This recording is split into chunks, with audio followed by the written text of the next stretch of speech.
Olá, sejam todos muito bem-vindos a mais uma edição do programa Visão Disruptiva Podcast. Hoje abordaremos sobre o assédio sexual no local de trabalho, um tema bastante pertinente que deve ser preocupação de todos. É um tema que todos nós devemos estar envolvidos, quer a nível das organizações, a nível da sociedade em geral, e é uma situação proeminente naquilo que são as situações que minam o ambiente de trabalho nas nossas organizações. Embora ser um tema bastante preocupante, mas entendemos que pouca gente tem coragem para falar sobre um assunto que, de certa forma, tem impactado de forma negativa o ambiente de trabalho das nossas organizações. Para tal, nós temos três grandes convidadas que nos ajudarão a abordar sobre esta questão. A Zaida Amad Faneca, consultora e mestre em Direito, Sônia Dotel, socióloga, e Tânia Marques, diretora do Capital Humano. Vamos aqui procurar perceber nessas três dimensões sobre este nosso tema de hoje. Sejam todas muito bem-vindas para o nosso programa. Muito obrigada. Muito obrigada. E grata pelo convite. Nós é quem agradecemos, compreendemos que não é fácil, não é? Até retirarem do vosso tempo um dia como hoje, sábado, para abordarmos sobre esta importante temática. Serviço público. Mais uma vez o nosso agradecimento, o nosso muito obrigado. Indo direto ao ponto, aquilo que nos interessa, eu começaria por questionar, afinal, o que é o assédio no local de trabalho? Eu pediria a expert no assunto para dar uma introdução à questão do assédio. Pois. À doutora Sónia. Eu penso que a questão do assédio é muito interessante de abordar, sobretudo num contexto como é o contexto angolano. Falar de assédio em Angola não é o mesmo que falar de assédio, por exemplo, nos Estados Unidos. É completamente diferente. E é diferente porque nós temos subjacentes uma série de questões culturais associadas que nos ajudam, que nos levam a legitimar alguns comportamentos que não são aceitáveis. Há coisas como, por exemplo, aliás, até muitas das vezes, e quando dou formação nesta matéria, a questão que os senhores colocam é sempre: então, mas fazer um elogio é logo assédio? Sim. E muitas das vezes, sob a roupagem do elogio, está ali um assédio muito claro, mas que culturalmente é visto como elogio e que as senhoras até deveriam gostar de ouvir. Falando sobre essa questão do elogio, eu acho isto muito interessante, porque a linha é muito tênue entre o elogio e uma possível ação de assédio. Não é? Nós aqui temos alguma dificuldade em identificar o que é um elogio normal e o que seria uma ação, de certa forma, que nos levaria para o assédio no local de trabalho. Culturalmente, nós gostamos de elogiar. Até que ponto eu consigo distinguir um do outro. Um elogio normal e uma ação de assédio, neste caso em concreto? É sim, sempre que a outra parte que recebe o elogio, e eu coloco umas aspas, não o aceita, se sente constrangida, desconfortável, e se há uma insistência, sim, aí estamos no campo do assédio. Porque assim, haverá por este mundo fora e na nossa Angola também, quantos casais surgiram de uma relação de trabalho? Sim. Portanto, as pessoas podem gostar uma da outra, podem elogiar-se uma à outra. E alguém ontem, por acaso, colocou-me essa questão. A construção de uma relação no ambiente laboral, não é? Entre colegas, onde é que nós enquadraríamos isto? Sim, há reciprocidade, não é? E nós conseguimos perceber quando a forma de olhar, não é preciso falar, e porque o assédio não é só falar, tem o toque, tem o olhar, tem partilha de imagens, portanto há um campo muito vasto para assediar. Mas a questão é, quando eu tenho um gesto, nós dizemos em psicologia, ação gera reação. Se eu ajo de uma determinada forma e eu percebo que do outro lado não há receptividade, esse é um sinal para eu parar. E muitas das vezes eu até posso estar enganado, sei lá, vou sempre falar dos homens em relação às mulheres, salvaguardando que há assédio também de mulheres em relação aos homens, mas vou sempre falar dos homens em relação às mulheres, uma vez que em termos estatísticos a percentagem é tão gritantemente de homens sobre mulheres que por isso assume ao verbalizarmos esta temática, falamos de homens para mulheres, mas volto a dizer, também há de mulheres para homens. E há um aspecto que eu gostava aqui já de deixar claro, que é a questão do poder. Há sempre, mas sempre, uma relação de poder associada à questão do assédio. Ponto 1, estamos a falar de assédio quando há uma atitude reiterada que constrange e que não é aceite do outro lado. Sim. E porquê é que eu digo que há sempre uma relação de poder? Nem sempre essa relação é hierárquica, embora muitas das vezes seja a relação hierárquica também a determinar, mas nem sempre é uma relação hierárquica. Vamos, por exemplo, alguém que está ali há mais tempo, trabalha mais tempo e chegou uma nova colega ao serviço e temos alguém lá que já está há bastante tempo na empresa e que até pode servir-se da sua posição de antiguidade para acompanhar, para elucidar, e naquilo que está a elucidar já está a fazer determinados avanços. Portanto, esta relação de poder está sempre lá no assédio. Gostaria só de fazer uma parte também, adicionar aqui. Nas organizações, a influência nem sempre está ligada ao nível hierárquico. Não é? Muitas das vezes os peers, os colegas, têm muito mais influência sobre os trabalhadores do que os próprios líderes, ou chefes, como chamam. E eu acredito que é neste sentido que a doutora Sónia está a dizer, e eu, como conheço as duas colegas, eu sei que a doutora Zaida vai dar uma abordagem depois no sentido legal, mas é importante ter a visão daquilo que é a realidade, o que se aplica, e depois aquilo que foi a legislação feita, que nem sempre se enquadra às nossas necessidades, e como é que eu, como RH, posso comatar, ou nós como RH podemos dar o suporte a esta área cinzenta que falta na legislação. Não é? E até falando medidas preventivas, não é? Também, que é um papel fortíssimo. A formação, do a comunicação contínua é muito importante. Portanto, nós temos aqui fatores divergentes quase, não é? A nossa realidade. Nós temos aquilo que acontece, aquilo que as pessoas identificam como sendo ou não, e depois temos a nossa legislação. Então eu acredito que hoje vai ser de bom proveito para todos. Porquê? Porque nós vamos dar as respostas que muitas das vezes as pessoas não têm. Aproveitando essa deixa que a Tânia acabou de fazer, aproveito passar a palavra à doutora Zaida. Em termos de enquadramento legal, o que nós temos hoje dá resposta àquilo que são as reais necessidades das organizações em relação a esta temática, em relação ao assédio no local de trabalho? Desculpe. É preciso um esforço de aplicação efetiva do que a lei diz. Por um lado, nós não temos na legislação laboral uma definição de assédio sexual. Nós temos a introdução expressa agora na nova Lei Geral do Trabalho ao assédio sexual como justa causa para despedimento. Mas nós não temos uma definição do que se entende por assédio sexual neste contexto laboral. Então, o que nós temos na legislação angolana é uma definição de crime de assédio sexual.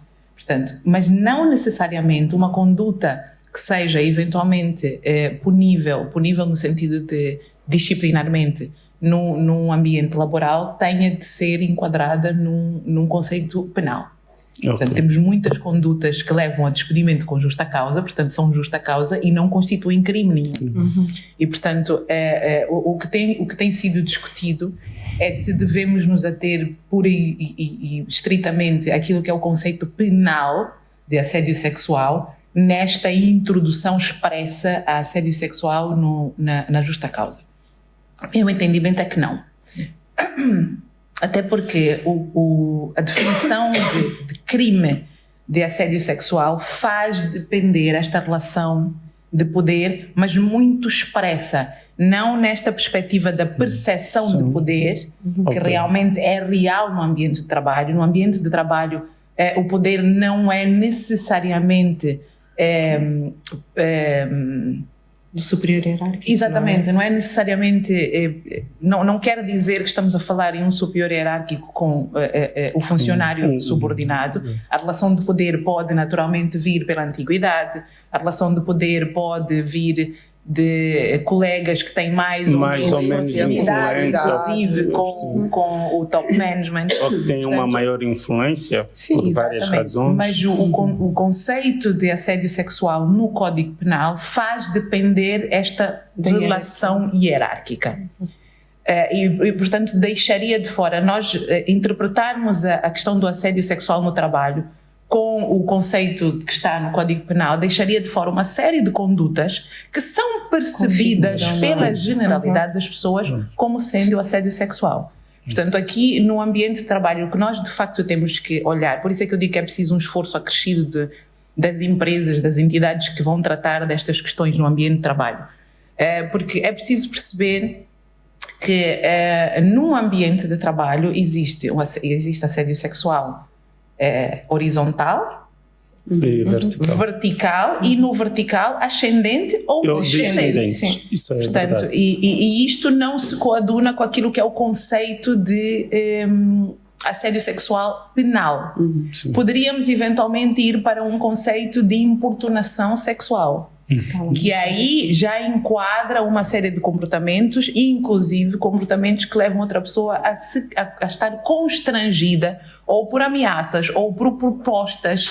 Inclusive, no conceito de importunação sexual no Código Penal, uma proposta de cariz sexual que constranja a outra pessoa e que cause na outra pessoa algum tipo de constrangimento e dano físico, psicológico, sexual, já constitui uma conduta penal. Então, eu acho que no ambiente de trabalho, o conceito de assédio sexual é muito mais semelhante ao da importunação sexual penal do que ao conceito estrito de constrangimento hierárquico, necessariamente hierárquico, de cima para baixo, que tem o assédio sexual. Ok. Partindo para aquilo que é a nossa realidade, já mesmo na nossa era nisso que eu queria falar, e obrigada por estar a falar do ascendente e o descendente, e nesta questão também, quando há o assédio sexual contra os homens, muito também ocorre de nascença. Era aí onde eu gostava de tocar, porque nós temos a percepção que o assédio só ocorre, digamos... De homem para mulher, de cima para baixo. Sim. De homem para mulher e de cima para baixo. Mas aqui na nossa realidade nós temos nos últimos tempos vivenciado uma situação que a mim preocupa e gostava de ter aqui algum esclarecimento de vossa parte.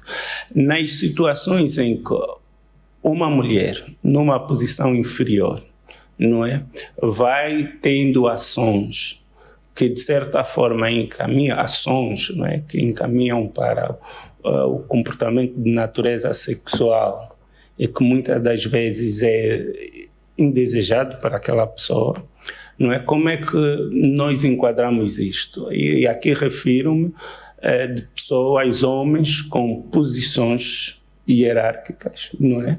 Por exemplo, de gestão, que funcionárias querem tirar proveito do poder que esse homem tem dentro da organização, não é? Usando esse tipo de comportamento para tirarem algum benefício. Enquadramos da mesma forma no assédio sexual.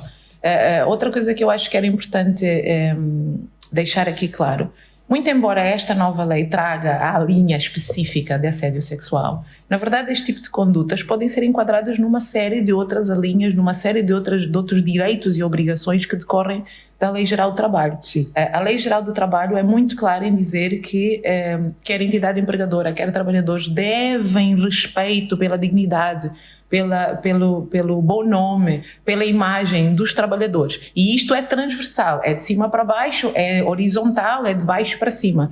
E, portanto, mesmo sem esta linha, e embora esta linha venha dar um reforço, esta nova introdução da nova lei venha dar um reforço, a conduta já era uma conduta que se podia valorar para efeitos disciplinares e eventualmente até de justa causa para despedimento, ainda que não numa linha específica, mas numa linha de violação do direito ao respeito, à dignidade da pessoa.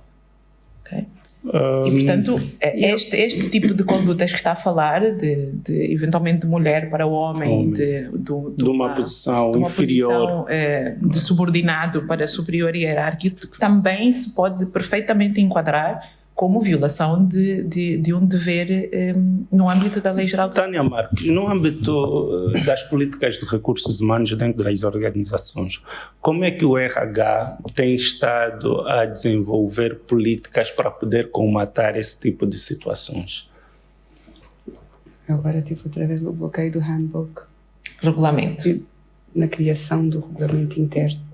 Criamos as políticas e abrimos a conversa, começando com a equidade de género, que no local de trabalho temos que olhar para os resultados, para o desempenho, o respeito mútuo pelas religiões, crenças, etc. E incluímos aí o que é o assédio sexual.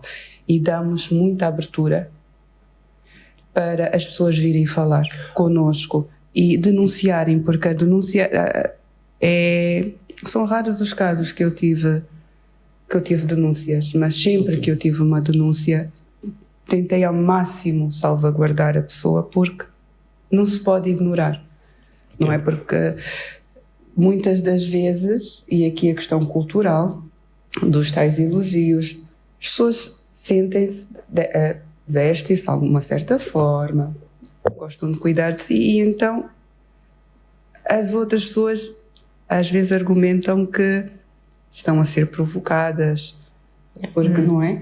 Porque a colega vem assim, é porque está a chamar a atenção, é porque quer.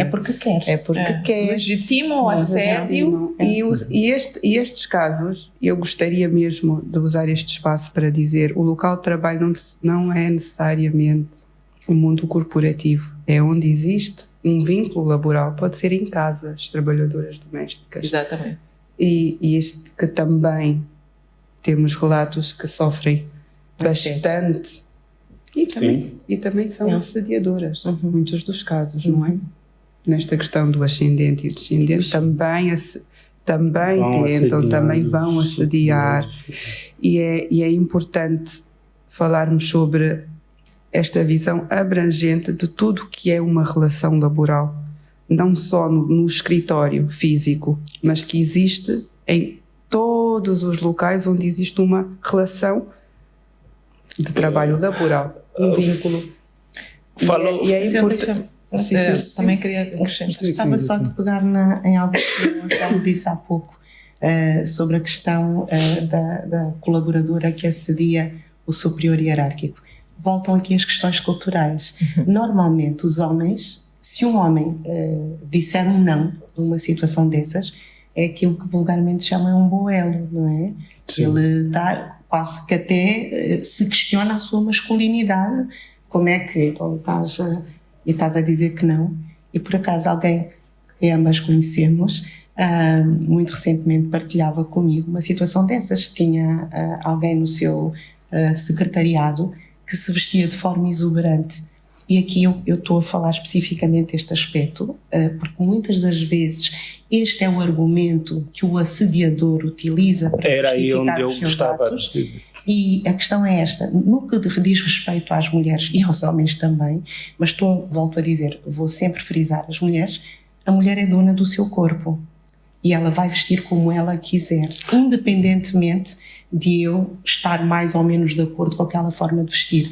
Mas estamos a falar em termos de empresa, ou eu estabeleço um código de vestir, e aí quem falha esse código, seja homem ou mulher, vai ter as sanções inerentes, ou então, se eu não estabeleço um código, eu não posso estar a usar isso contra essa pessoa.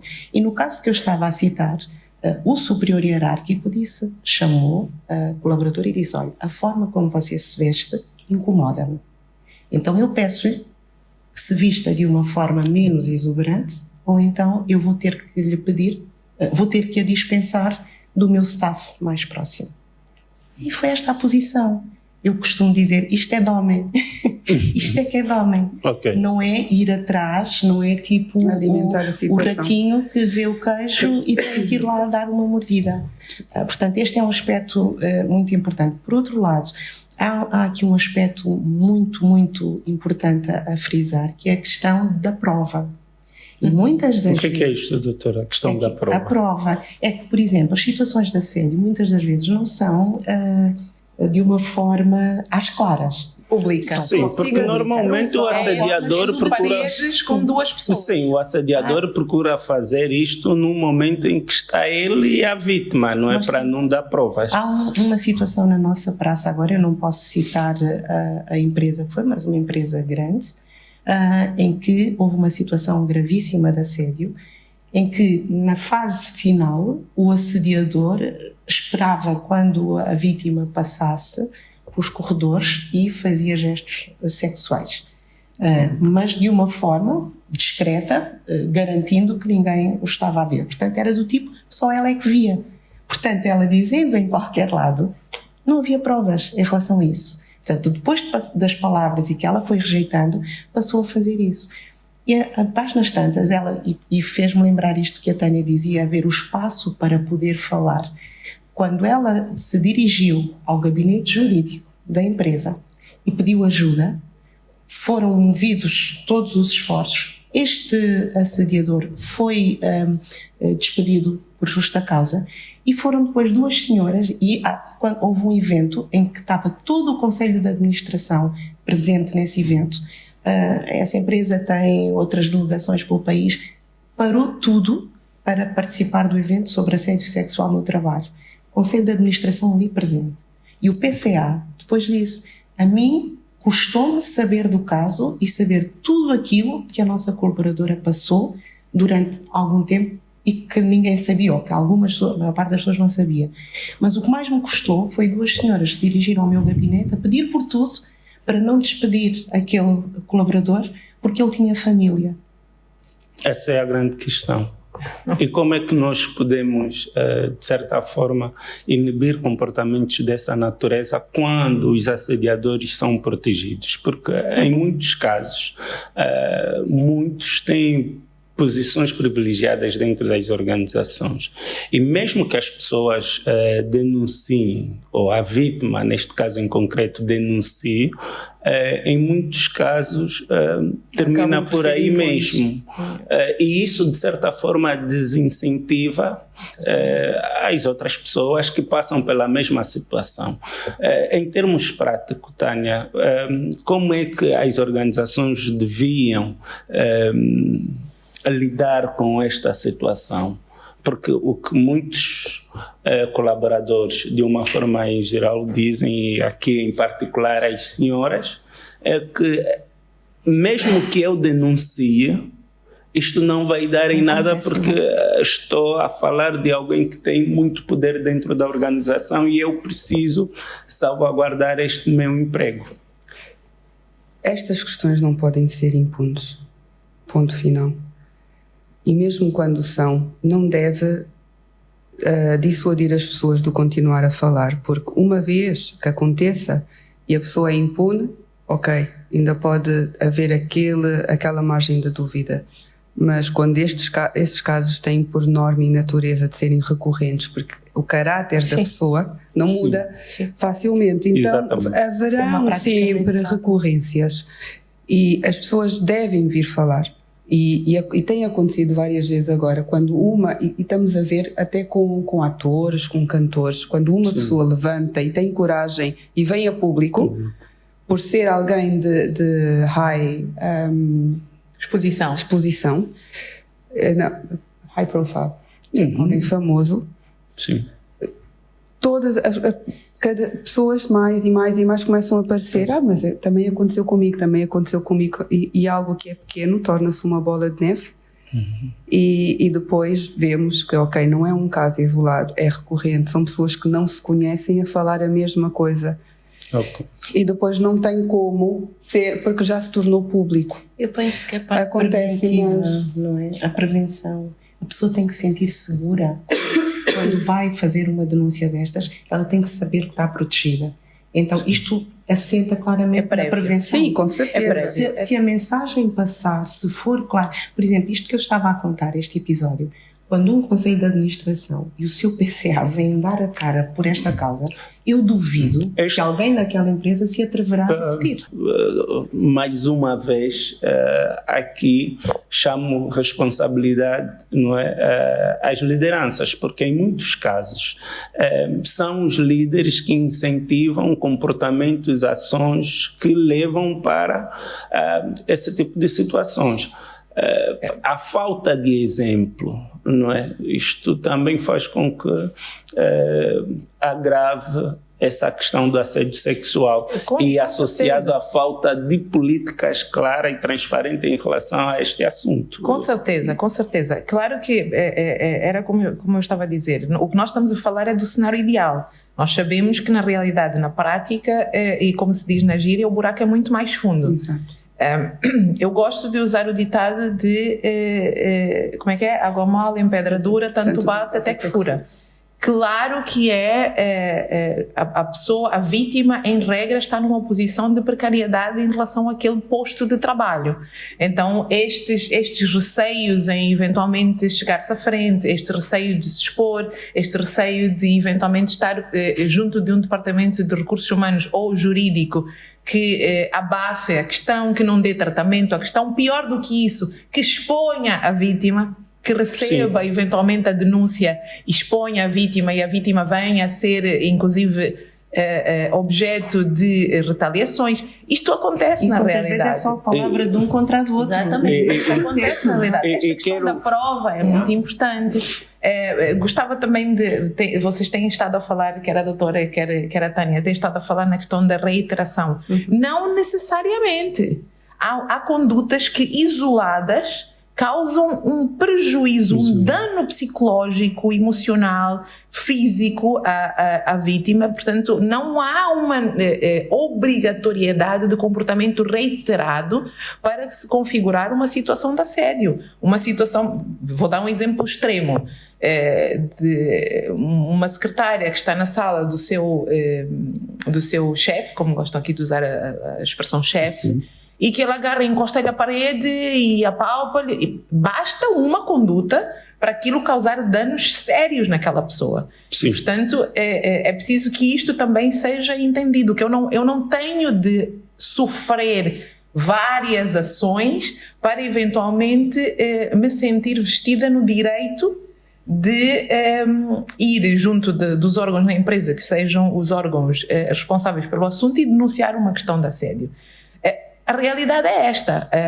E depois, na questão dos homens, por exemplo, esta questão é muito importante, esta questão cultural o homem que eventualmente vai aos recursos humanos e queixa-se de um assédio motivo de chacota. Com certeza. Temos as situações, por exemplo, uma denúncia na polícia, se um homem for dizer que está a ser agredido, inclusive fisicamente. É gozado. Não é? É gozado, claramente. É objeto de chacota. Portanto, é um trabalho, é um processo que dura anos, implica mudanças de mindset, mudanças de percepção da realidade e do respeito com o outro, que não é de hoje para amanhã. E da gravidade o compromisso que as empresas têm que assumir é esse. É de começar a tratar a questão, é começar a discutir a questão, é começar a formar, é começar a treinar, é começar a conscientizar. É mesmo um assunto. E não é tabu. Não é um assunto. Aqui aproveito para fazer essa questão, Tânia. Naquilo que é a minha observação, as empresas, digamos, que estão aqui em Angola e que têm um histórico em outros países têm uma maneira de tratar sobre assuntos como este de outra forma em relação às nossas empresas nacionais. Isto é uma questão cultural, é em função das políticas, digamos, internacionais que essas mesmas empresas têm, ou o que é que falta para que todas as empresas tratem deste assunto com o mesmo grau de comprometimento? As empresas, ainda ontem falámos sobre isso, as empresas são feitas de pessoas, independentemente de serem nacionais ou internacionais. Mesmo que tenham as políticas criadas, quem vai aplicar e quem vai controlar e quem vai aplicar as políticas é a pessoa em si. E esta pessoa vem com um background cultural, religioso, independentemente em que país estiver. Yeah. E então é muito difícil generalizar quando falamos de pessoas. Mas em Angola, sim, temos as práticas das multinacionais, porque também têm sedes em países em que é extremamente punitivo e não se tolera. E a legislação é muito forte contra isso. Portanto, estão muito expostas se chegar ao país com uma sucursal, uma subsidiária, acontecem estes casos. Portanto, eles têm sempre tendência em prevenir e em falar muito, porque sabem a exposição e a consequência que vão ter lá no país deles. Então, esta é posso dizer que é uma das diferenças e é um fator que leva estas empresas a fazerem este esforço acrescido. Porque, mas não significa que localmente não exista. Desculpa cortar-te. Só para ditar no que diz respeito a isto que a Tânia estava a dizer. Porque a responsabilização é transversal. Não é apenas do assediador. Sim. É do assediador, é do órgão interno da empresa que eventualmente está responsável por receber as denúncias, investigar e tomar uma posição. E, em última instância, do top management, que eventualmente não faz nada. Então a responsabilidade não é pura e simplesmente daquela pessoa que cometeu, portanto, que teve a ação. É também de toda a cadeia hierárquica e decisória que eventualmente não dá tratamento a essas situações. Então, havendo esta responsabilização transversal, portanto, em toda a linha do tratamento da questão, o fator dissuasor é maior. Mas eu acho também que, mesmo com as questões culturais que nós temos, bem identificadas, ou se calhar até exatamente por isso, eu penso que nós podíamos já começar a ter uma outra postura, porque assim, é verdade que muita coisa não se cumpre, mas então se não estiver lá é que não se cumpre mesmo. Então nós temos que começar por algum lado e podemos começar por criar limites muito claros, criar os códigos de conduta. Por exemplo, eu nos últimos anos tenho estado a trabalhar, a dar consultoria a projetos financiados pelas multilaterais, nomeadamente Banco Mundial, Banco Africano de Desenvolvimento e por aí fora. E é obrigatório, portanto, as questões de exploração e abuso sexual, assédio sexual, violência baseada no género, são questões críticas, podem parar um projeto. E nesse sentido, sempre do género, qualquer colaborador que entra para o projeto tem que assinar o código de conduta, tem que ter uma indução. Por exemplo, nós todas as segundas-feiras temos uma indução para todos os colaboradores que tenham acabado de entrar. Há obras em curso, no projeto em que estou agora, há obras em curso, então tem que haver uma indução para os empreiteiros, porque lá onde ele vai fazer a obra, ou mesmo aqui dentro da cidade, no edifício onde estamos, se vai fazer uma pequena obra que seja, mas passou a senhora da limpeza e o funcionário que está lá a trabalhar, que está a mudar uma lâmpada, por exemplo, se tem um comportamento desadequado, se ele não souber que há limites e que há regras, se calhar ele é capaz de ter esse comportamento. Mas se ele antes já fez uma indução, assinou um código de conduta onde diz lá muito claro que se ele infringir aqueles critérios, o que é que lhe poderá acontecer?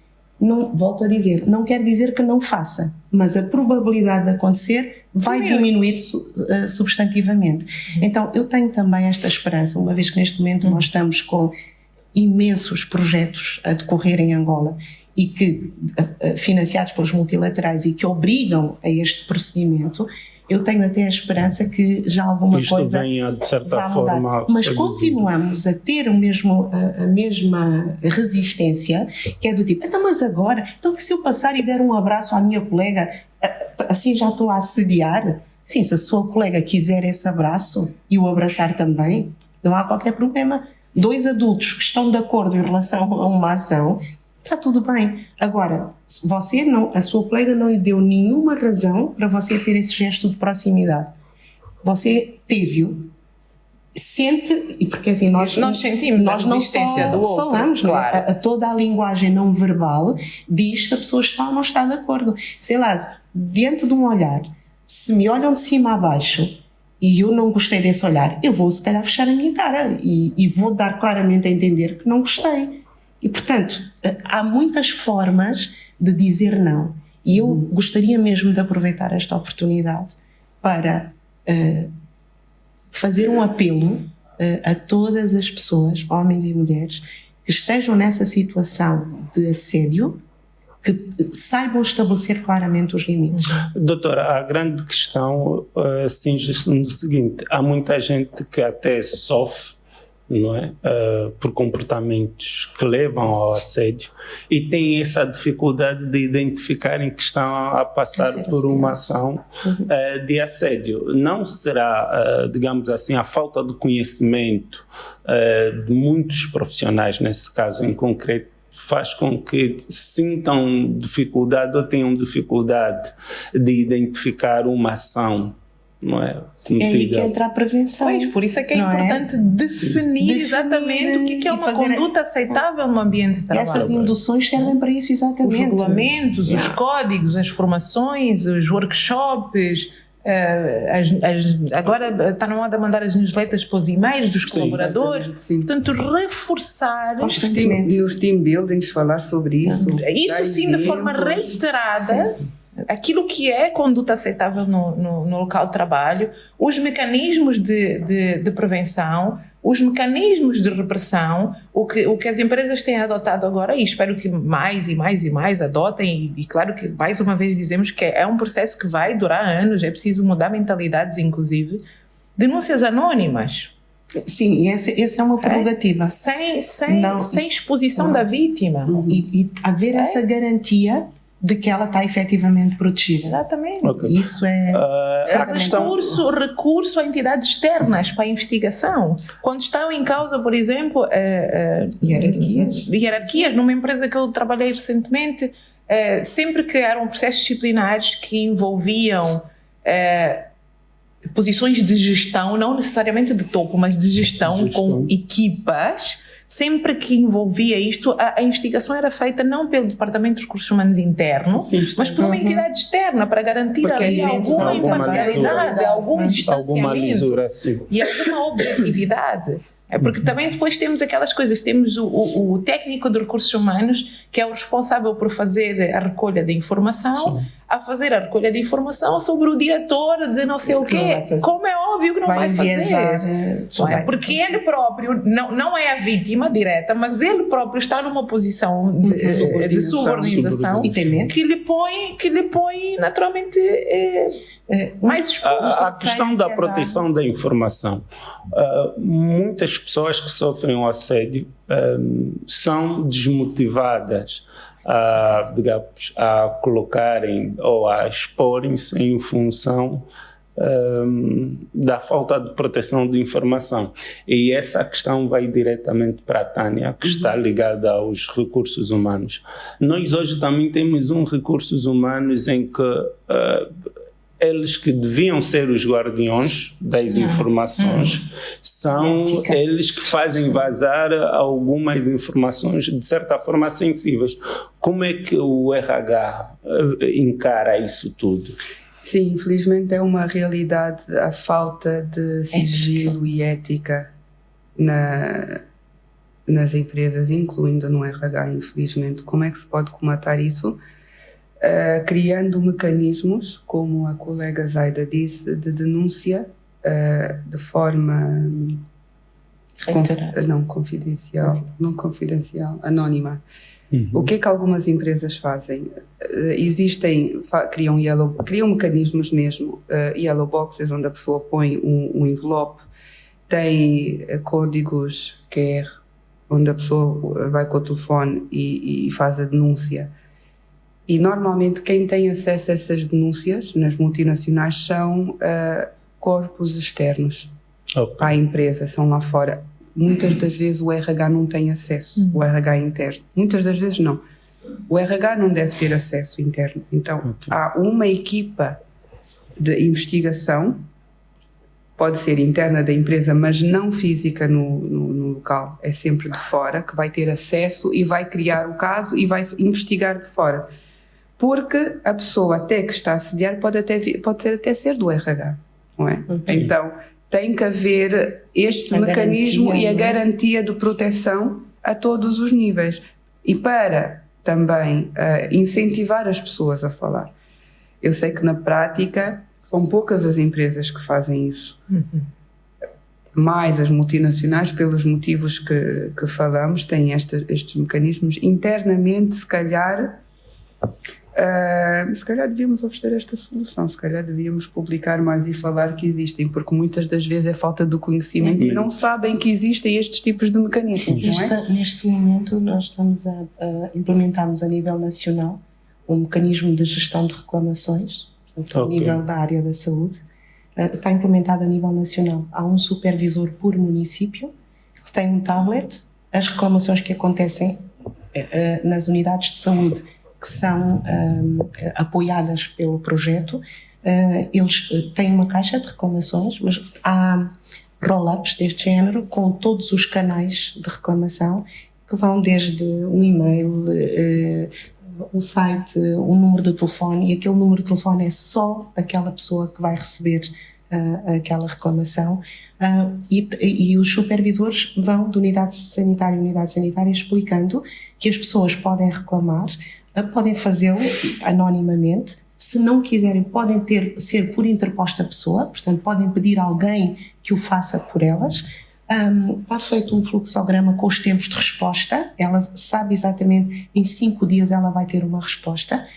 Se for um caso mais grave, e aí que necessite de unidade hospitalar, de observação, aí o protocolo é outro. Mas quem está afeto, e agora na questão exatamente do EAS, AS e VBG, portanto, exploração e abuso sexual, assédio sexual e violência baseada no género, é um grupo muito restrito na equipa que gera estas questões.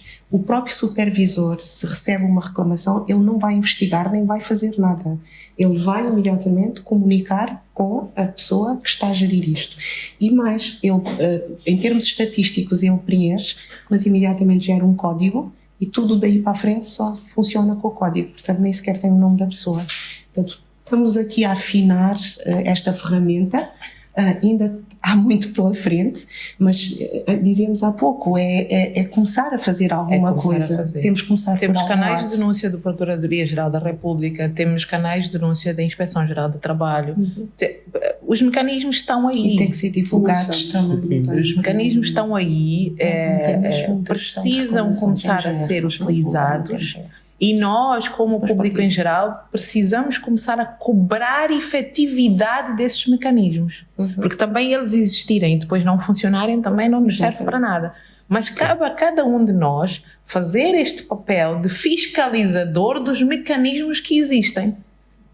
Então, porque está aí, nós temos um canal de denúncia da Procuradoria-Geral da República, inclusive anónimo, podes entrar no site, fazes a tua denúncia anónima, não só referente a esta questão da violação de género e das condutas de cariz sexual, mas das condutas de crimes económicos, por exemplo, no local de trabalho, fraudes, corrupções ativas, passivas, portanto está lá o canal disponível para ser usado. A IGT tem estado cada vez mais ativa naquilo que diz respeito ao cumprimento pelas empresas da legislação geral do trabalho. Cabe a nós usar fiscalizar e exigir uma efetiva participação destes órgãos. Agora, doutora Sônia, que impactos sociais tem essa questão do assédio no local de trabalho? Aqui estamos a falar muito no contexto organizacional, mas de certeza que esta situação depois vai sempre culminar, não é, com a sociedade em que estamos inseridos.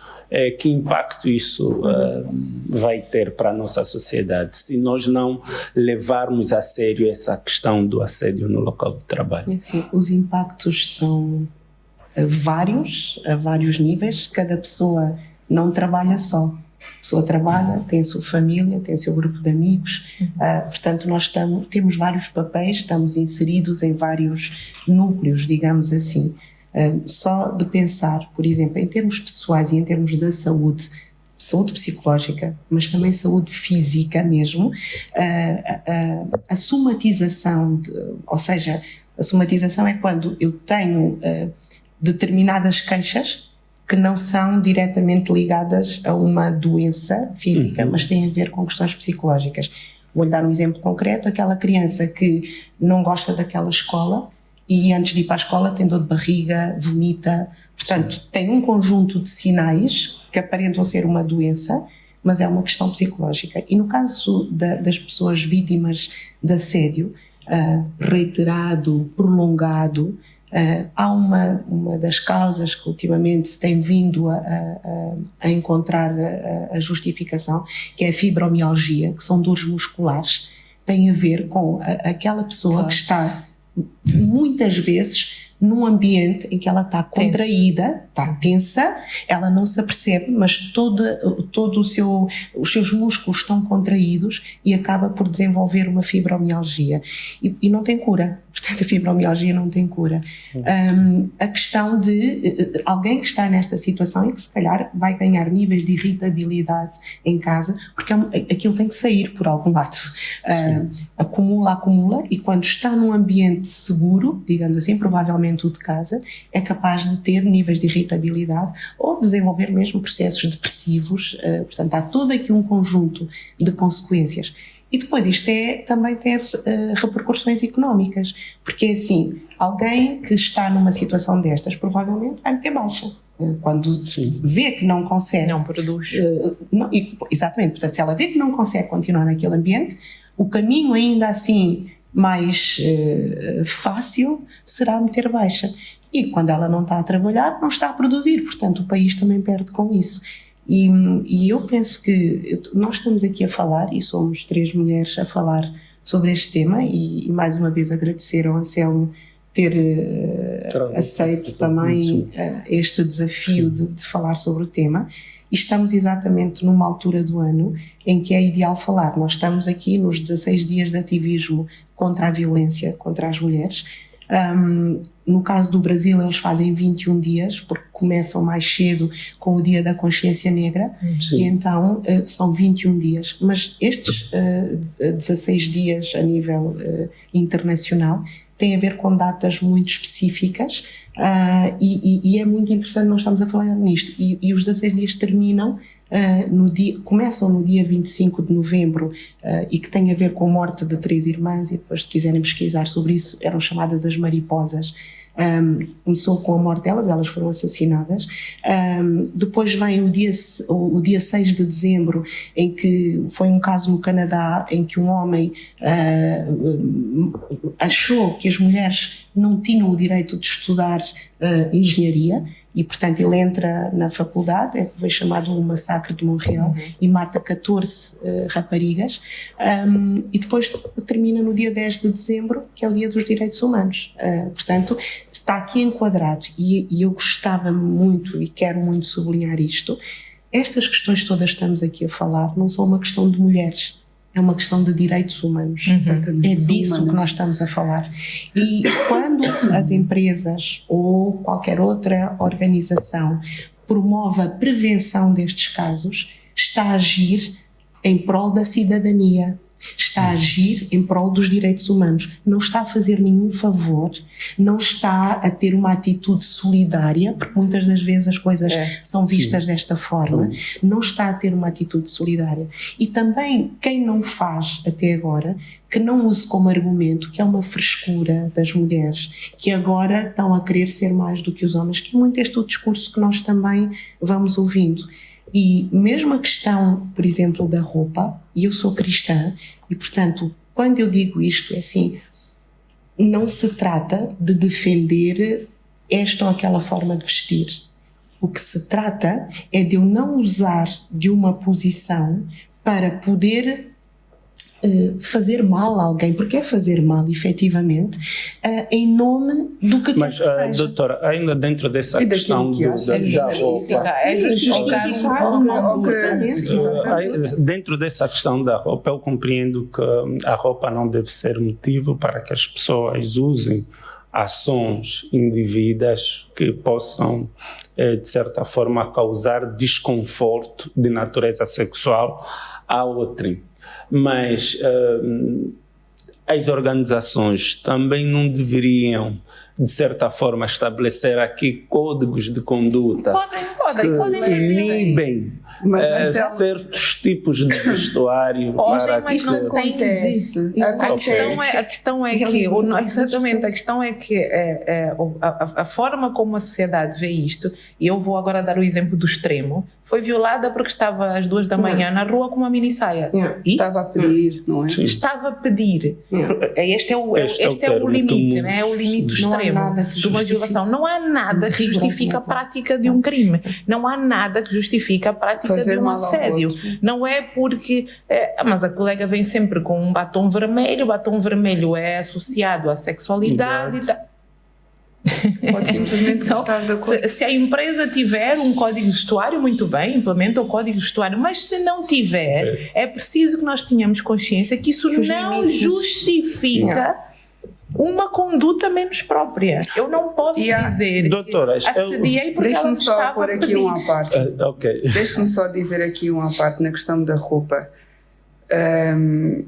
e associar o tipo de roupa. Existem N profissões que usam uniforme.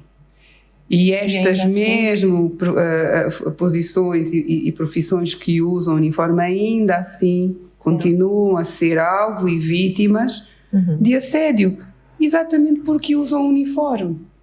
As hospedeiras de bordo, no caso. as hospedeiras de bordo, as enfermeiras, os homens, os pilotos, os polícias, os bombeiros. Então, não é uma questão do vestuário, porque vai ter sempre uma contrapartida. Quando as pessoas têm que ser consciencializadas que o local de trabalho é o local profissional, que não se deve olhar ao género, não se deve olhar à sexualidade, não se deve olhar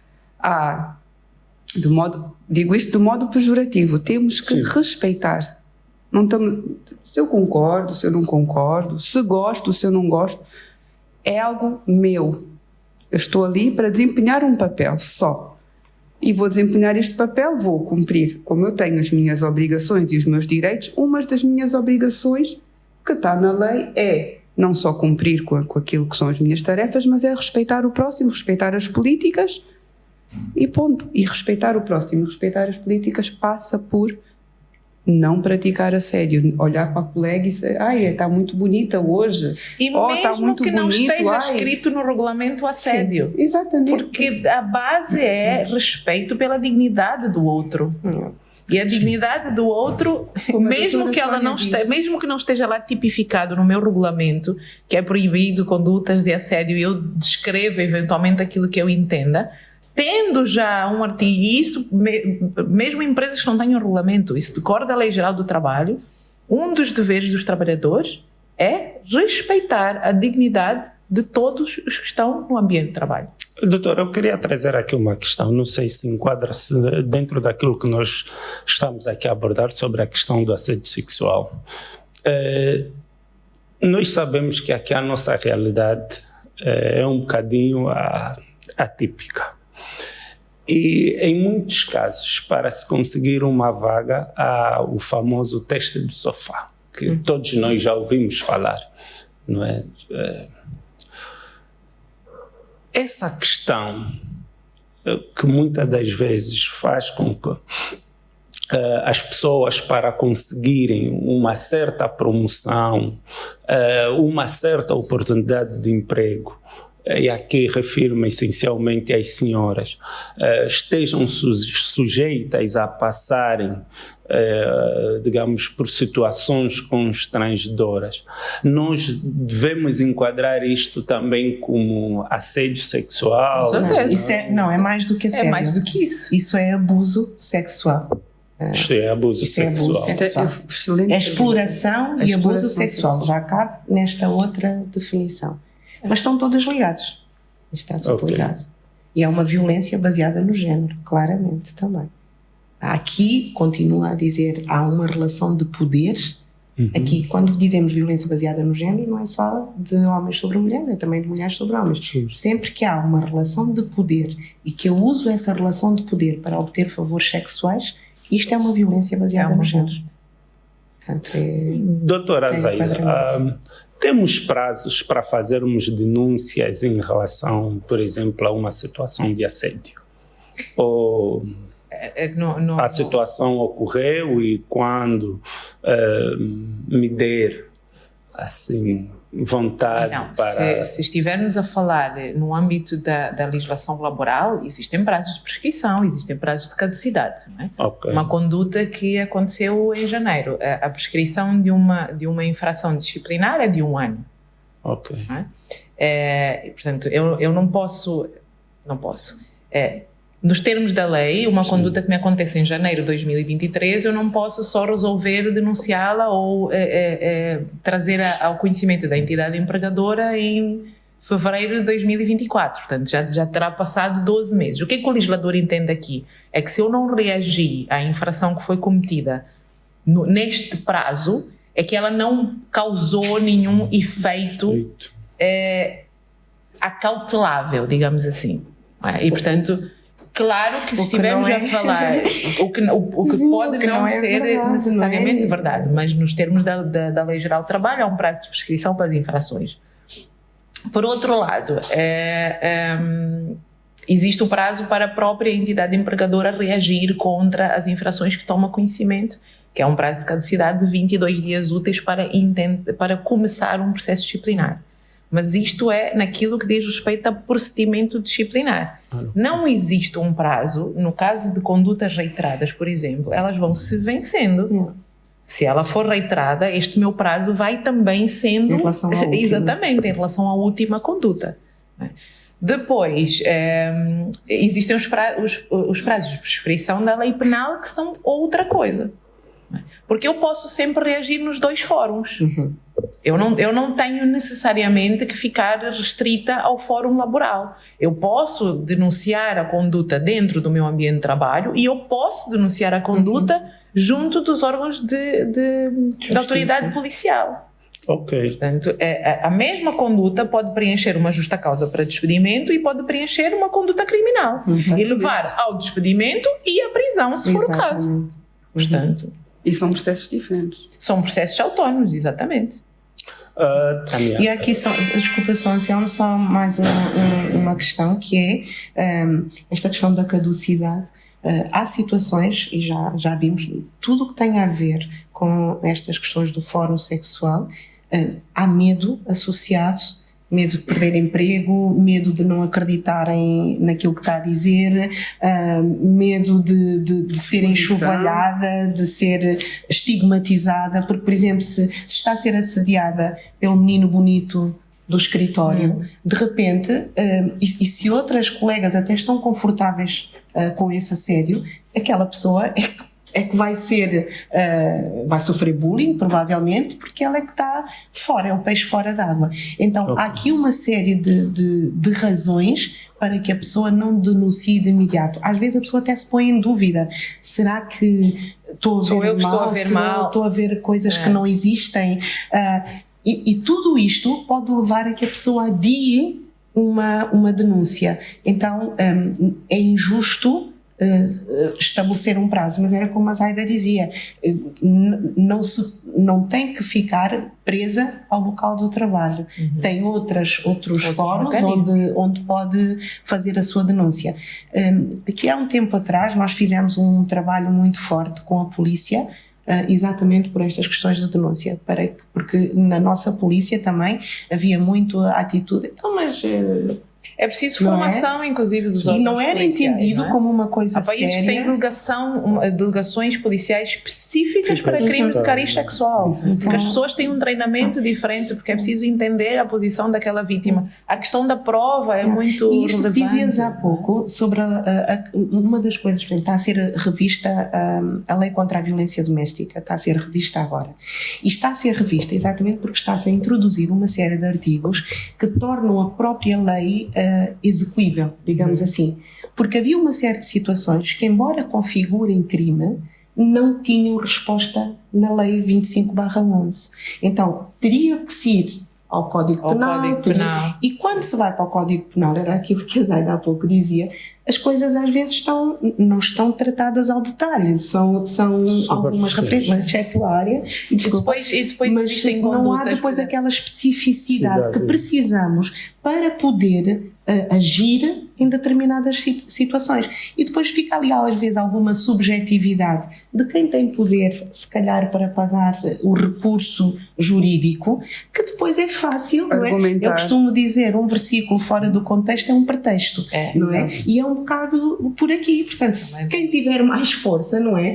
Vai conseguir ver a linha, aquela esquininha ali, para poder justificar e para poder excluir da definição, não é? De assédio ou de abuso, aquela conduta. E, portanto, há esta necessidade, como dizias há pouco e muito bem, de haver uma legislação específica sobre estas questões, porque são reiteradas e estão a causar muitos danos. Todos nós sabemos disto e vamos assobiando para o lado, como tipo, não me tocou a mim. Mas danos extremos sociais, económicos e acredito que a doutora Sónia tenha N exemplos que lhe pode dar de chegar ao extremo do suicídio. Do suicídio, com certeza. Recentemente, uma das situações que acompanhamos redundou no suicídio. Ok. Suicídio. Suicídio, já estamos a chegar no grau mais famílias. elevado sobre essa questão do assédio sexual. Em relação à produtividade de Tânia Marques enquanto gestora de RH, que impacto tem a questão do assédio sexual no local de trabalho para com a baixa produtividade de quem sofre essa situação ou mesmo da organização como um todo, quando esta prática é uma prática, de certa forma, vivenciada por muitos colaboradores dentro daquela organização? Sempre que há um desconforto físico ou emocional de um profissional, vai ter um impacto direto na sua produtividade. Não tem como. Seja de que natureza for. Seja de que natureza for. Tem um impacto no desempenho, tem um impacto na assiduidade, tem um impacto na relação com os colegas, tem um impacto 360, pode até haver um impacto na aparência, pode haver um impacto na aparência, pode emagrecer, pode engordar, porque há muitas pessoas que se resguardam nesta compensação na comida. Sim. E então também é nossa responsabilidade como RH ter atenção a estes sinais, porque muitas das vezes resulta em depressão. E nestes casos que resultam em depressão, o RH tem dado o apoio necessário para esses colaboradores, por exemplo, que estejam a passar por situações dessa natureza? É o seguinte, as empresas devem criar mecanismos de apoio, mas também é bem verdade que as pessoas podem aceitar ou não ir buscar este tipo de ajuda. Hoje, nos seguros de saúde, que as empresas que dão acesso a seguro de saúde já têm já tem apoio psicológico. Mas a questão de depressão no local de trabalho e burnout vai ser um outro assunto. Vai ser um outro podcast, porque vão ser horas e horas e horas de conversa. Hoje falamos no assédio, mas sim, pode resultar em depressão, vai claramente afetar o seu desempenho, e quem não está atento, aquele supervisor, que não é, como eu falei da última vez, não é só a responsabilidade do RH. As chefias diretas, a direção, têm a responsabilidade de conhecer o seu colega, o seu trabalhador, o que for, e saber ver os sinais e não associar, está com baixo desempenho, vou-lhe abrir um processo disciplinar, porque na Lei Geral do Trabalho diz que quando há comprovadas repetições de baixo desempenho, podemos despedir por justa causa. Sim. Aquela redução no desempenho, na qualidade, sim, pode muitas das vezes ter um motivo relacionado com o ambiente no local de trabalho que você como chefe está a proporcionar. Sim. Então, nesses casos, aproveitando aqui a deixa que a Tânia fez, nós temos acompanhado em muitas organizações em que o chefe, não é, tem 3, 4, 5 relações dentro da empresa. Isso é uma realidade, está aí presente. Mas as relações que tem na empresa não é assédio sexual, são consentidas e são correspondidas. O que configura assédio é o não consentimento. Mas sob o ponto de vista do ambiente de trabalho, porque depois... Mas isso também é outro assunto. Mas é assim, aqui tem a ver, por um lado, com a questão do Código de Conduta, e o Código de Conduta deve ser explícito em todas estas questões, porque cada empresa vai fazer o seu código de conduta. Portanto, ele deve ser explícito em relação àquilo que nós queremos limitar. Agora, em relação às relações consensuais, não são puníveis, são pessoas adultas. São pessoas adultas. A não ser que, imagina, está no seu local de trabalho e a ter um comportamento indecoroso, e aí é outra conversa. Agora, o que as pessoas fazem fora do seu horário de trabalho, ou ainda durante o horário de trabalho e que não seja visto, mas que seja consensual, não é correto, não é ético, mas não é punível por lei, porque é consensual. Okay. Agora, podemos aqui dizer também, há situações em que há consentimento, entre aspas, não é? Tipo, tem medo.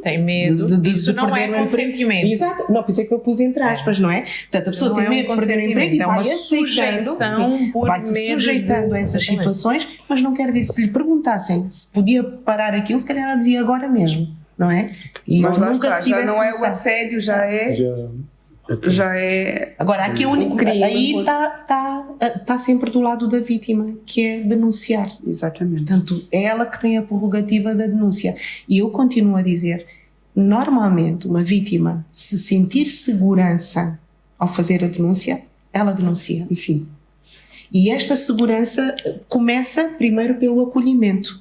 Ter alguém com quem ela sabe que pode ir falar, que pode ir desabafar, dizer o que se está a passar. E que não vai ser julgada, que não vai ser denunciada. Se ela quiser denunciar, por exemplo, este caso que eu contei há pouco, que o Conselho de Administração veio em peso, a vítima estava lá presente na sala e ela depois pediu para intervir e desatou num pranto. Portanto, ela quis dar a cara por aquela situação. E realmente o perpetrador já tinha uma série de outros casos. É aquilo, quando alguém tem a coragem de vir falar, o resto vem ao de cima. Mas é assim, esta pessoa tem que saber que vai estar protegida no seu emprego, protegida na sua dignidade, protegida na sua família. Então, se ela tiver estas garantias, com toda a certeza ela vai denunciar, porque ela está numa situação que lhe está a causar sofrimento e ninguém fica nessa situação de sofrimento por gosto. Queria só adicionar uma coisa, não é a minha área de profissão, mas a questão do assédio, muitas das vezes, mesmo dentro de casa, quando partilhamos com alguém acreditando que estamos num sítio seguro, ainda acaba por reverter contra as pessoas. E muitas das vezes, por exemplo, partilhar com o marido, partilhar com os pais, dizem, se ele está a fazer isso é porque estás a dar abertura. Essa é a grande questão. Este caso do suicídio foi essa situação. É porque tu estás a gostar. Ok. E isso acontece, e há o caso, como a doutora Sónia pode elaborar, mas são questões que eu ouvi, não como profissional, como disse, mas acontece muito. Então, e também é um dos motivos que leva as vítimas a terem receio, porque começa dentro de casa.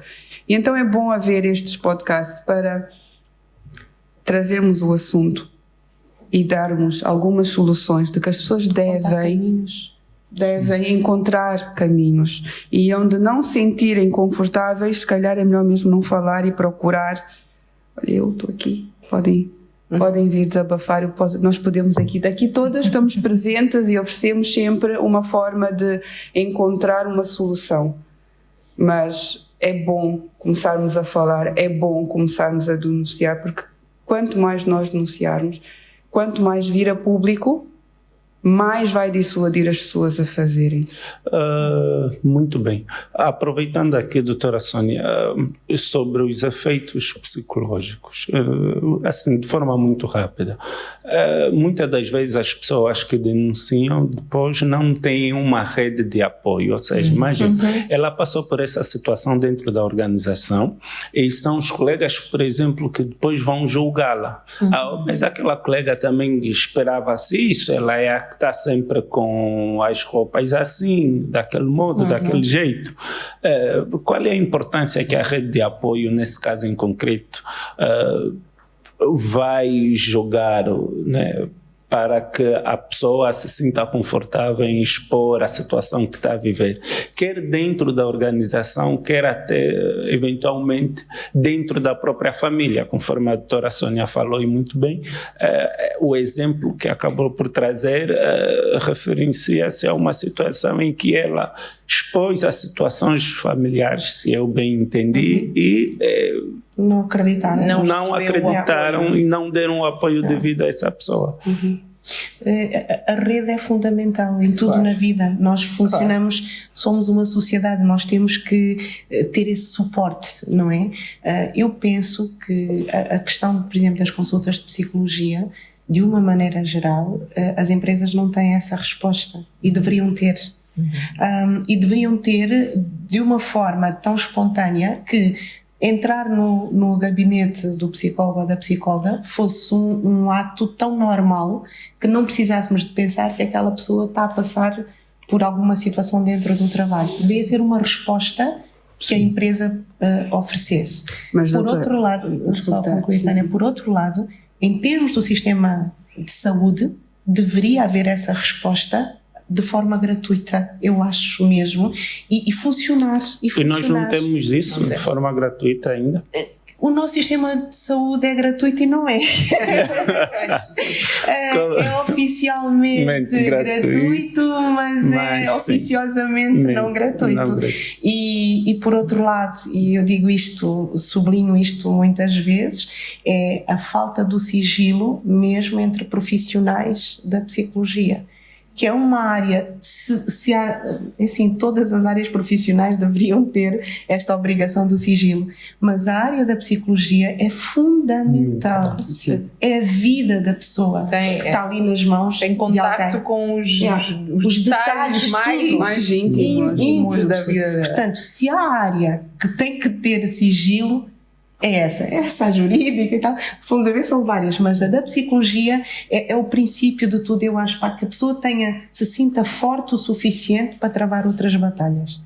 Se ela não sentir esse suporte, ela vai ficar ali numa prostração, ela vai ficar num estado depressivo, ela vai se perder autenticamente. Perdemos uma pessoa, e aquele caso que eu dizia há pouco, um suicídio, por não terem acreditado nela, e no local de trabalho não houve também essa resposta.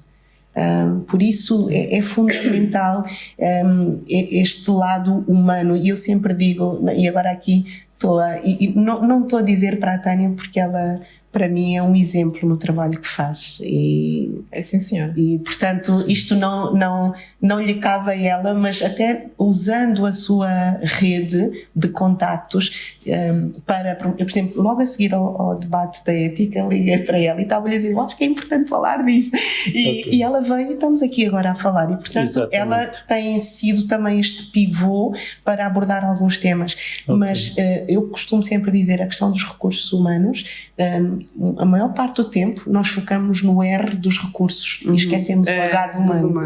E é preciso cada vez mais pôr a tónica no H de humano. É como seres humanos, como seres de direitos. Volto a dizer, não a questão da solidariedade e tudo a favor da solidariedade, que é um bom valor, mas há questões que nós falamos que não passam pela solidariedade, passam por questões de cidadania, passam por questões de direitos humanos. E este é o sublinhado que eu faço nesta temática.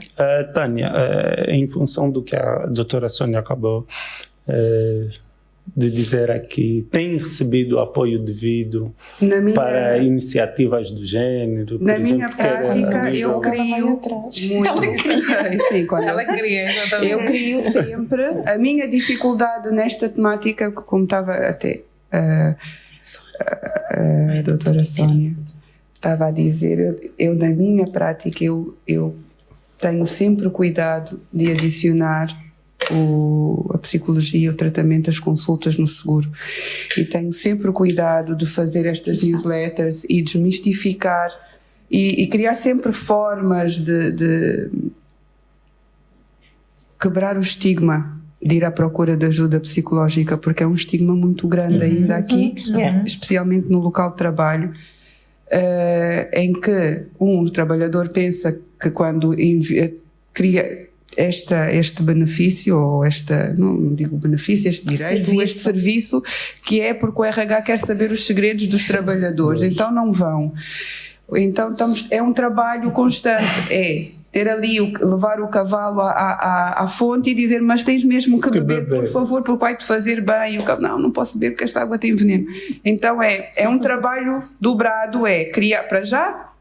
Temos que convencer a direção-geral que a psicologia não é para tratar malucos e é muito importante e afeta o equilíbrio emocional, a saúde emocional afeta diretamente no desempenho, afeta diretamente no ambiente de trabalho, no resultado do trabalho. É isso que eu estou a dizer, vai mesmo para o bottom line.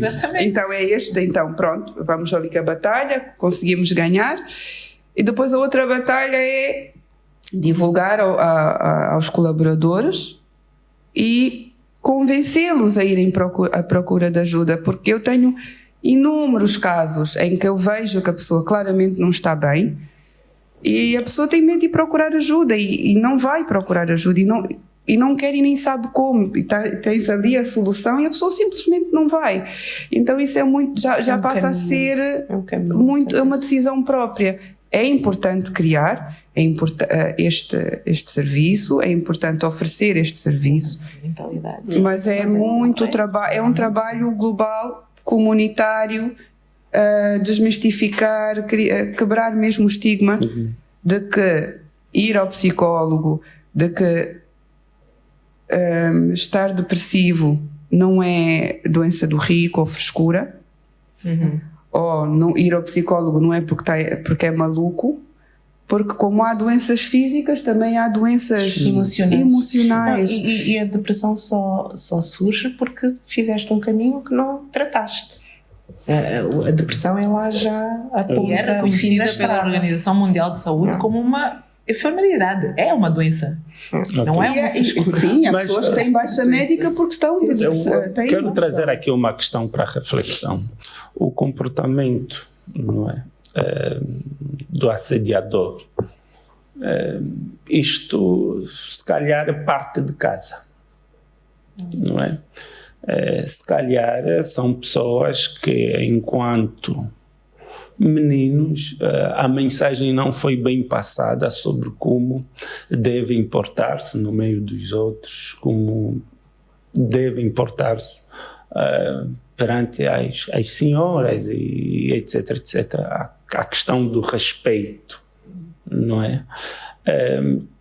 aproveitando aqui a doutora Sônia, enquanto socióloga, que papel os pais têm na instrução do homem do amanhã, da mulher do amanhã, para que comportamentos desta natureza sejam desincentivados? Porque eu acredito que tudo parte de casa, ok? Depois nos tornamos profissionais, mas essa base deve vir do berço.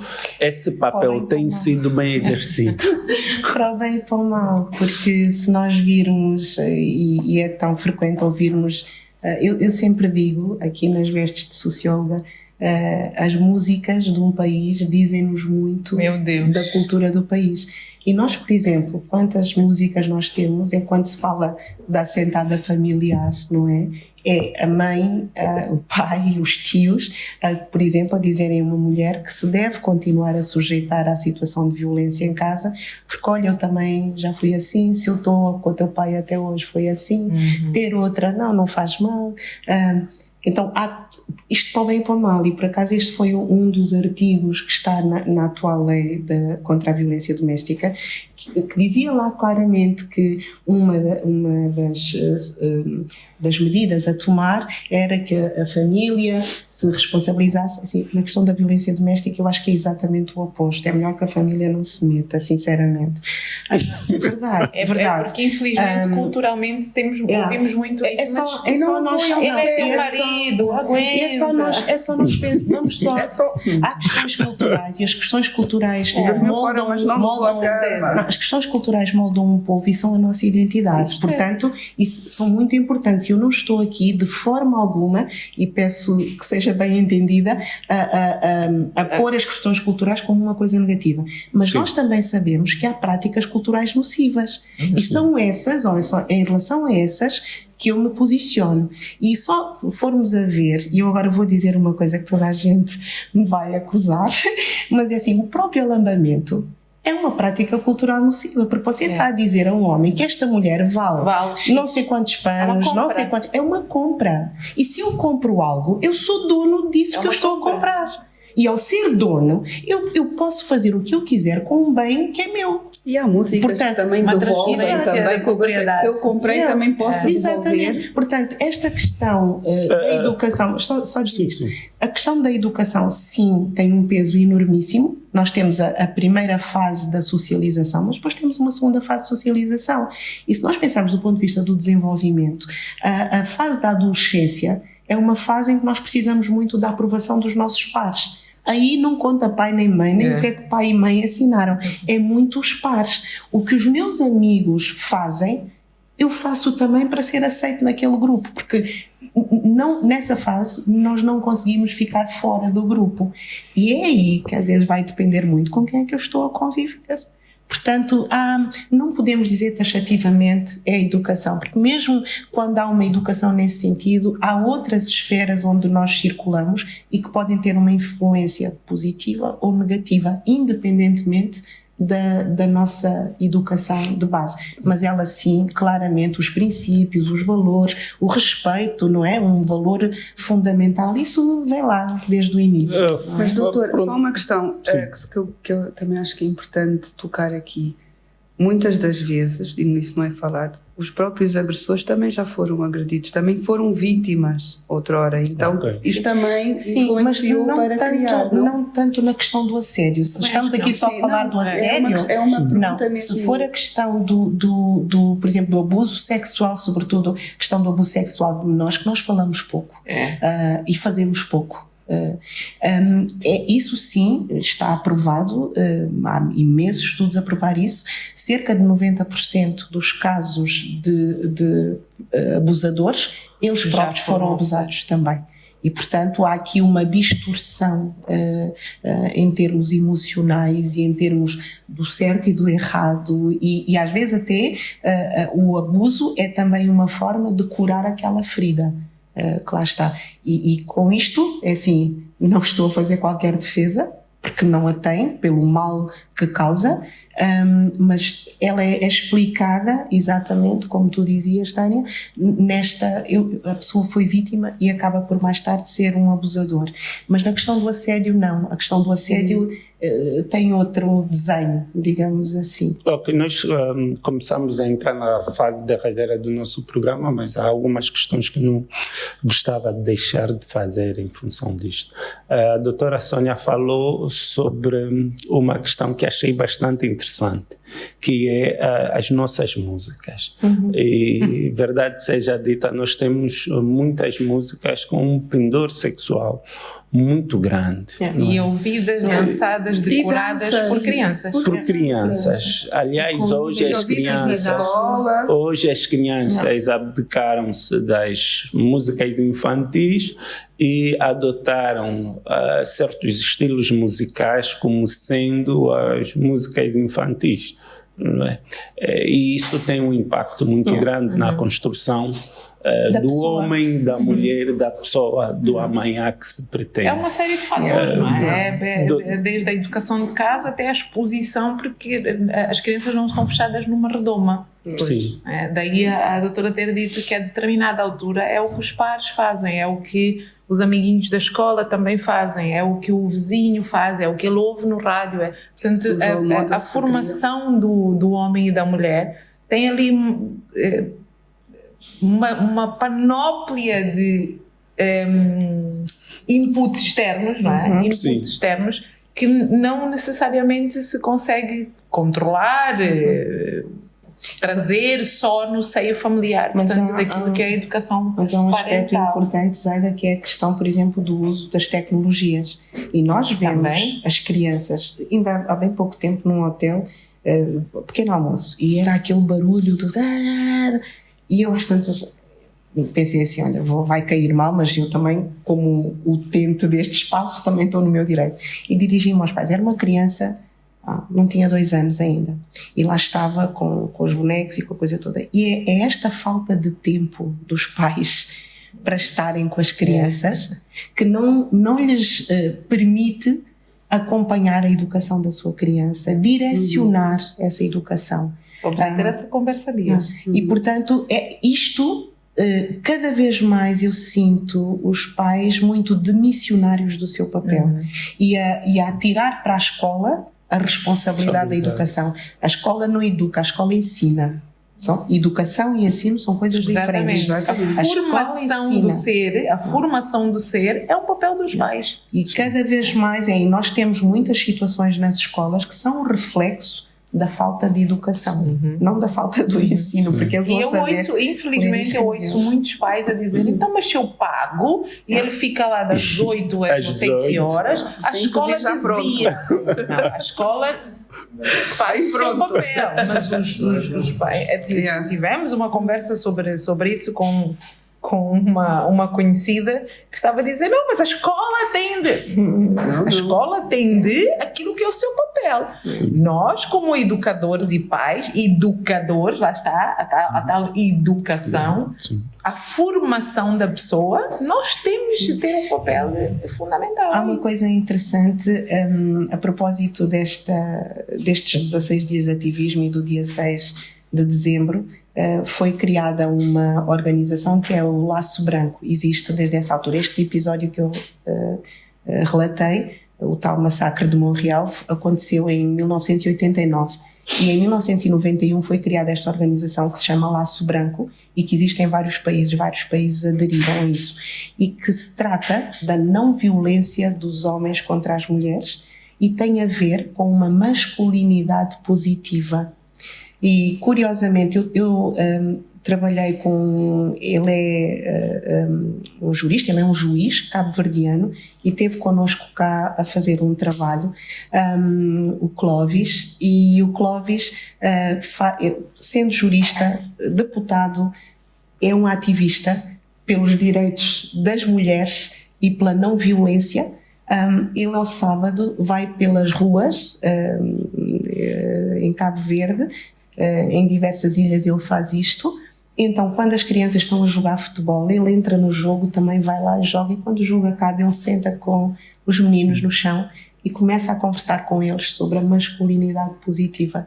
E tem feito um trabalho incrível, por exemplo, nas cadeias, nos casos em que há pessoas que estão presas, homens que estão presos por terem cometido alguns destes crimes. Ele faz um trabalho nas cadeias e eles têm as estatísticas em como reduziram cerca de 75% as reincidências das prisões por este motivo. Então, o que eu acho é que nós precisamos efetivamente de começar a fazer uma educação para uma masculinidade positiva. E quando fazemos isto, é este homem que olha para uma mulher, independentemente da forma como ela está vestida, não se acha no direito de fazer avanços. Daquele homem que, se sofrer um avanço de uma mulher, tenha a coragem, seja homem, para dizer desculpe, não quero. E não se sinta minimizado. E não se sinta menos homem por isso, nem tenha qualquer receio de ser julgado menos homem por isso. Então há aqui algumas coisas e se calhar também, e agora aqui sou capaz de pôr o dedo na ferida em relação a outras questões que não são propriamente do tema, mas que acabam por convergir para o tema, as questões da fome e da pobreza fomentam muito este tipo de situações, porque quem não tem para comer, quem tem muitas dificuldades, às vezes sujeita-se a situações que não são do seu agrado e que lhes causam sofrimento, porque é como se não vissem alternativa. E, portanto, isto é um aspecto que não está desligado do resto. Não, está inteiramente ligado. O Anselmo referiu, inclusive, a história do teste do sofá para conseguir um trabalho. Ou para manter. Muitas pessoas se sujeitam porque não têm nas universidades, é a mesma coisa para entrar para a faculdade. Para passar numa determinada disciplina. Sim, claramente. Para se manter no emprego. Para entrar, etc. Está presente em todas as esferas sociais, se assim podemos considerar. Então, penso que, por mais que temos negligenciado em relação a este tema, está mais do que na hora em cada vez mais falarmos abertamente sobre o tema. Eu digo, nós temos que garantir necessidades básicas das pessoas. Se nós conseguirmos garantir essas necessidades básicas, nós vamos conseguir fazer descer alguns índices que atualmente nós temos em questões como esta, por exemplo. A situação de precariedade máxima conduz à sujeição da pessoa a qualquer tipo de agressão, seja ela de que natureza for. E sim, acho que, como estava a dizer, que já estamos em jeito de finalizar, eu queria reforçar que eu estou em Angola há 12 anos. E eu já vi melhorias. Ok, isso é muito bom. Não estamos parados. Eu acredito que não estamos parados. Sim. As melhorias. Aliás, eventualmente, agora com a introdução dessa nova lei, pode ser um bom indicador já de que algo está a ser feito. Os órgãos de tutela já estão também, MAPES, IGT, já estão mais atentos, já estão mais ativos. Portanto, tem havido alguma evolução. É preciso tirar a peneira ao sol, de facto expor-nos ao sol, falar abertamente sobre os assuntos, exigir ação, porque também não adianta as reclamações nos corredores, não é? Nos fóruns certos, exigir ação, fiscalizar a ação, conhecer, muito importante, o direito às claras não é mais nada do que isso, do que dar às pessoas ferramentas para que elas conheçam os seus direitos, para que possam de facto exercer. Portanto, o caminho é longo. Eu acho que a Angola tem estado a fazer sim o caminho devagar, num ritmo muito desacelerado, digamos assim. Implica muita mudança de mentalidade, que tem a ver com as questões culturais de raiz, com muitos anos, com muita tradição, e portanto implica aqui uma série de mecanismos sociais de alteração de mindset que não se fazem da noite para o dia, mas que se podem fazer. E se cada um de nós tiver um papel ativo, seja juntando-nos para conversar sobre o assunto seja nas nossas empresas, tentando criar mecanismos para impactar aqueles nossos colegas. Se eu conseguir transmitir a uma pessoa um conteúdo válido, que essa pessoa vai transmitir a mais uma. Para mais outros. Portanto, é um caminho longo. Também fazemos a nossa volta na nossa comunidade, nas nossas igrejas, nos nossos vizinhos, também ter esta abertura e estas conversas.